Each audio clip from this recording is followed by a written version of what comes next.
Hi all, happy Tuesday. எல்லாம் தீபாவளியில் enjoy பண்ணிங்களா? நீங்கள் மார்னிங் பிரேக்ஃபாஸ்ட் எல்லாம் டைரக்ட் லஞ்சு பச்சரிசி சாதம், வாழைக்காய் கறி, பூசணிக்காய் முறுக்குழம்பு, லெமன் ரசம்.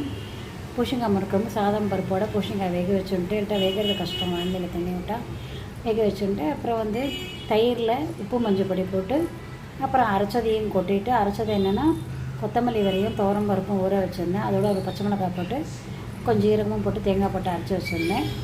அதுலேயே தயிரில் போட்டு உப்பு மஞ்சள் போட்டு அரைச்சதை போட்டுட்டு நல்லா கொதிக்க வச்சுட்டு, அப்புறம் கடுகு கருவேப்பிலை தாளிச்சு போட்டேன். இதுதான் வேணும்.